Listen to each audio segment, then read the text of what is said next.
અમદાવાદમાં સાબરમતી નદીમાં પ્રદૂષણને લઈને સૌથી મોટો ઘટસ્ફોટ થયો છે। TV9 પર ઔદ્યોગિક એકમોના પ્રદૂષણ મુદ્દે સ્ફોટક ખુલાસો થયો। હાઈકોર્ટની ફટકાર છતાં પણ સાબરમતીમાં પ્રદૂષિત પાણી ઠાલવવામાં આવી રહ્યું છે। પ્રદૂષણના પાપીઓ બે રોકટોકપણે નદીમાં કેમિકલયુક્ત પાણી ઠાલવી રહ્યા છે, જેના દ્રશ્યો પણ સામે આવ્યા। પવિત્ર નદીને અત્યંત દૂષિત કરનારા એકમો પર તંત્ર મહેરબાન હોય તેવું લાગે છે, કારણ કે હાઈકોર્ટે ટકોર કરી છતાં પણ તંત્ર દ્વારા કોઈ નક્કર કાર્યવાહી કરવામાં ન આવતી હોય ત્યારે જ આ પ્રકારે કેમિકલ માફિયાઓ બેફામપણે પ્રદૂષિત પાણી નદીમાં છોડી રહ્યા છે। TV9ના કેમેરામાં કેદ થયા છે સાબરમતી નદીમાં ઠલવાતા કેમિકલયુક્ત પાણીના એક્સક્લુઝિવ દ્રશ્યો, જે આપ સ્ક્રીન ઉપર જોઈ શકો છો। એસટીપી ડિસ્ચાર્જ પ્લાન્ટ પોઈન્ટ 6ના દ્રશ્યો આ જુઓ, આપને પોઈન્ટ દેખાડી રહ્યા છે ક્યાં ક્યાંથી ગંદુ પાણી ઠાલવવામાં આવી રહ્યું છે। એસટીપી ડિસ્ચાર્જ પોઈન્ટ 1, બીજો પોઈન્ટ 2ના દ્રશ્યો। હવે આ જુઓ, આ પોઈન્ટ 3ના દ્રશ્યો બ્રિજની નીચેથી, અને આ જ પ્રકારે અલગ અલગ પોઈન્ટમાંથી પાણી ઠાલવવામાં આવી રહ્યું છે। આ મેગા લાઇન ડિસ્ચાર્જ પોઈન્ટ 4 અને નારોલ સેપ્ટ ડિસ્ચાર્જ પોઈન્ટ 5, જ્યાંથી કેમિકલયુક્ત પાણી છોડવામાં આવી રહ્યું છે સાબરમતી નદીમાં। અત્યંત ઝેરી જળ બની રહ્યું છે સાબરમતી નદીનું, જે ચિંતાનો વિષય છે। પાણીના નિકાલના તમામ સ્થળોએથી નીકળી રહ્યું છે દૂષિત અને કેમિકલયુક્ત પાણી।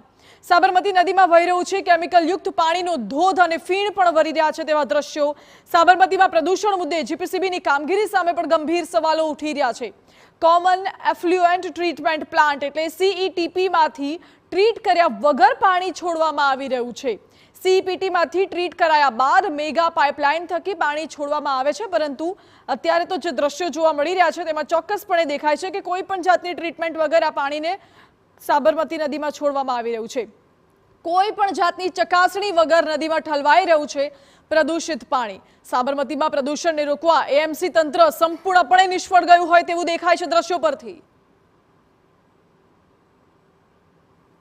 સાબરમતી નદીને આખરે કોણ પ્રદૂષિત કરી રહ્યું છે, કોણ કેમિકલ માફિયાઓ છે કે જેના હાથ આ કેમિકલથી ધોવાયેલા છે અને સાબરમતી નદી પ્રદૂષિત થઈ રહી છે।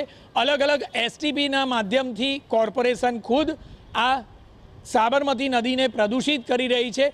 એસટીપીના જે આ દ્રશ્યો છે તે સૌપ્રથમ બતાવીશું કે 1 અને 2 બંને એસટીપી જે છે તે આજુબાજુમાં આવેલા બંને એસટીપીના પાણી કોર્પોરેશન ખુદ છોડી રહ્યું છે। આ ઉપરાંત જોઈએ તો અન્ય જે આઉટલેટ છે કે જેના દ્વારા સાબરમતી નદીને પ્રદૂષિત કરવામાં આવી રહી છે તેના પણ દ્રશ્યો બતાવીશું કે આખરે માત્ર આ બે જે કોર્પોરેશનના એસટીપીના જે આઉટલેટ છે તેના સિવાય જે અલગ અલગ એસોસિએશનના જે આઉટલેટ છે તેના દ્રશ્યો છે આ કે સૌ પ્રથમ જે આઉટલેટ છે તે મેગા લાઇનનું છે કે જે મેગા લાઇનમાંથી આખરે અલગ અલગ ફેક્ટરીઓ દ્વારા પાણી છોડવામાં આવતું હોય છે।